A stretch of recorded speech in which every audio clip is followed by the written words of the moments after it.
नमस्कार, मैं हूं आपके साथ आरती सिंह आजाद और डालते हैं नजर खास खबर की ओर। जय महाभारत पार्टी ने आज दिल्ली के कॉन्स्टिट्यूशन हॉल रफी रोड पर राष्ट्रीय अधिवेशन का आयोजन किया गया, जिसमें पार्टी के मुख्य नेताओं ने अपने अपने वक्तव्य से प्रेस कॉन्फ्रेंस को संबोधित किया। जय महाभारत टीम का मुख्य एजेंडा आगामी लोकसभा चुनाव में शिक्षा, भूख व बेरोजगारी के खिलाफ चुनाव मैदान में अपनी पार्टी के उम्मीदवार उतारेगा और सरकार बनाएगी। राष्ट्रीय अधिवेशन में 543 लोकसभा सीटों पर प्रत्याशी खड़े करने का भी निर्णय लिया गया। पार्टी के संस्थापक अध्यक्ष श्री प्रभु ने कहा कि हम भय, भूख व बेरोजगारी को समाप्त करने की गारंटी के साथ चुनाव मैदान में उतरेंगे।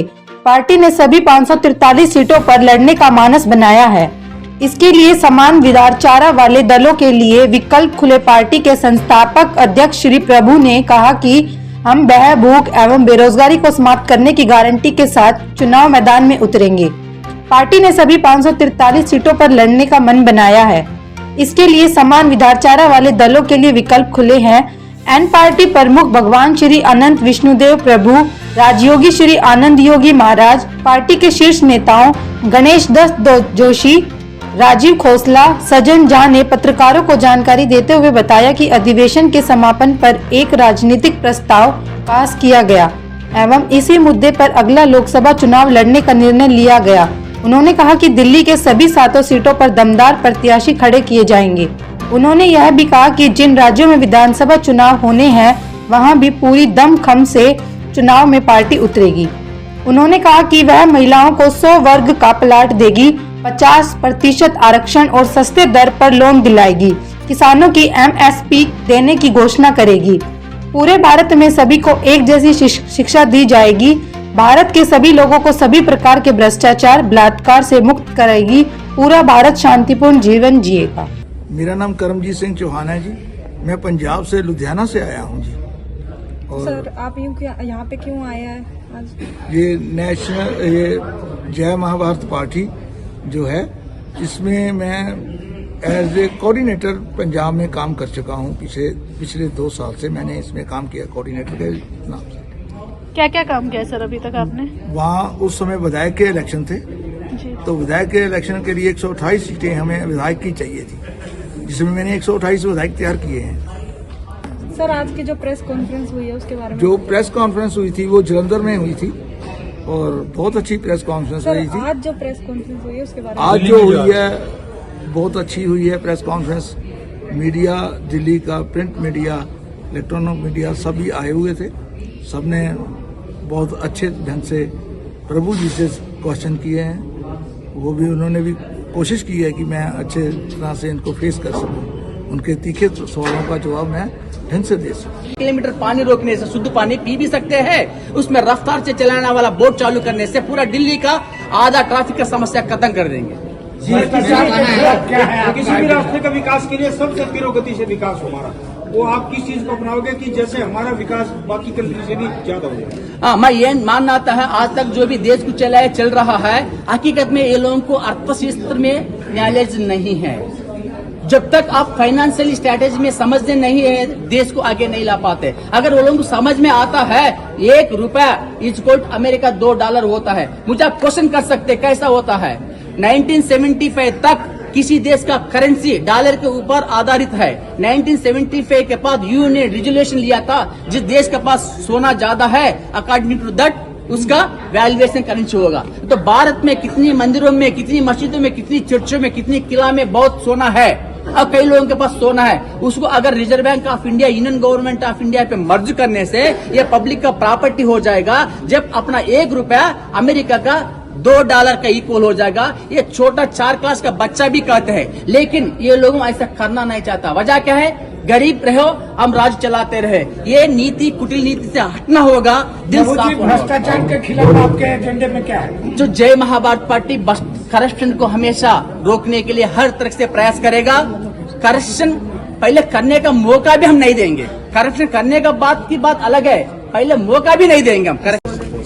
दिल्ली से और पार्टी को ब्लेसिंग देने आई हूँ, जय महाभारत पार्टी को। विष्णु जी बहुत अच्छा काम कर रहे हैं, क्योंकि संसार में सारी बातें तो हो रही हैं, लेकिन सम्मान नारी का नहीं हो रहा है। कहने की बातें हैं, ना तो घर में हो रहा है ना समाज में हो रहा है। बोलना बहुत आसान होता है, हम नारी के अधिकार देंगे, नारी को सम्मान देंगे, वो 2 मिनट की चापलूसी होती है और कुछ भी नहीं होता है। और वो तभी नारी को सम्मान मिल सकता है जब धर्म के ऊपर नहीं, कर्म के ऊपर बात हो। अगर उसका भाई उसके साथ कर्म अच्छा करेगा तो उसका सम्मान है, उसका बाप उसके साथ कर्म अच्छा करेगा उसका सम्मान है, उसका पति उसके साथ अच्छा करेगा तो उसका सम्मान है। और इस पार्टी में एक चीज बहुत अच्छी है कि इंसानियत की बात हो रही है। मैं जहाँ इंसानियत होती है मैं वहाँ हूँ। मैं किसी जात पात को मानती नहीं हूँ, मैं एक ही लक्ष्य से चलती हूँ। धर्म से ज्यादा कर्म का एजेंडा है। अगर कर्म अच्छा है तो हर धर्म अच्छा है। गुरु माँ जी, मेरा एक क्वेश्चन है जी। हर इंसान नारी से पैदा होता है जी। और नारी शक्ति है, और फिर नारी को नकारता है, क्यों नकारता है? क्योंकि वो बहुत स्वाभिमानी हो जाता है, अपने अहंकार में आ जाता है, इसलिए वो नारी को नकारता है। क्योंकि एक कदम वो आगे ना निकल जाए, इसलिए वो झुकना नहीं चाहता है, इसीलिए वो नकार। राष्ट्रीय चैनल में हम आपका स्वागत करते हैं। सबसे पहले हम आपका नाम जानना चाहेंगे। जय महाकाल, मैं वंदना माँ साईं गुरु माँ। आज का आपका यहाँ आने का मकसद क्या है? इंसानियत। नहीं, जो ये पार्टी बनाई है, ये इसमें आप आए हो, पार्टी का नाम बताएं। पार्टी का नाम है क्या है, जय महाभारत। और ब्लेसिंग के लिए बुलाया है मुझे, बड़ा अच्छा लगा। और पार्टी की एक बहुत अच्छी खासियत है जो मैं बार बार तारीफ कर रही हूँ कि इंसानियत पे बात हो रही है, जो मेरा एजेंडा हमेशा रहा है। धर्म से ज्यादा कर्म पे ध्यान दो। जहाँ इंसानियत होती है वहीं पूछ होती है, चाहे वो स्त्री हो या पुरुष हो। अगर इंसानियत नहीं है तो एक घर में रहकर भी एक दूसरे के दर्द को हम बांट नहीं सकते। तो ये तो समाज का एजेंडा है। समाज को अगर कल्याण करना है तो इंसानियत को पहले मद्देनजर रखना होगा। और इंसानियत है तो धर्म है, और धर्म है तो इंसानियत। धन्यवाद सर, आप आए जी। एक राम दशरथ का बेटा, एक राम घट में बैठा, एक राम जगत पसारा, एक राम जगत से न्यारा। आप किस राम की बात कर रहे हैं? राम, ये बड़ी लंबी बात है। अभी आप जिस बात की आपने ये बात कही, ये तो आपने किसी एक भाषा की बात कर ली। मैं आपको वेदों की तरफ ले चलूं, उस समस्या, उस समय की तरफ ले चलूं। क्वेश्चन किया सर? नहीं भाई, इसीलिए तो बता रहा हूं मैं। आपने एक भाषा की बात करी ना, आप राम की बात कर रहे हो। जिस समय 2 अरब साल पहले जब राम का नाम आया, तो आप कोई बता सकता कि किस भाषा में आया? राम किस भाषा में लिखा गया? आप नहीं, वही तो मैं भी बता रहा हूँ। देवनागरी लिपि में जब राम लिखा जाता तो उससे पहले कौन सी लिपि थी? तो बड़ी सारी चीजें थी। तो क्वेश्चन ये नहीं है, बात है कि 17,28,000 साल का क्वेश्चन, लास्ट क्वेश्चन। हाँ, सारे पूछो। जब भगवान हमारे अंदर बैठा है, हाँ, जब तक ये सांस आ जा रहा है, इसका मतलब भगवान का आना जाना हमारे अंदर है। बिल्कुल। जब भगवान ने हमारे अंदर ही मंदिर बना लिया, फिर हम किस भगवान की तलाश करेंगे? हम किसी भगवान की तलाश नहीं कर रहे हैं। हम किसी भी भगवान की, भगवान सबके हृदय में बैठे हैं। और भगवान का प्रमाण है, जब आप अच्छा और बुरा करने लगते हैं तो आपके 7-6 पहले बता देते हैं कि आप गलत करने जा रहे हो और अच्छे करने जा रहे हो। लेकिन आप भौतिकता बाद में बच के दूसरों के दिखावे के चक्कर में भगवान को जानने ही नहीं चाहते हो। और भगवान जानने की चीज थोड़ी है, भगवान मानने की चीज है। भगवान को कौन जान सकता है? उसको किसी में महसूस किया जाता है। यस, धन्यवाद। वो मान। फिलहाल इतना ही। खबरों का सिलसिला लगातार जारी है। नमस्कार।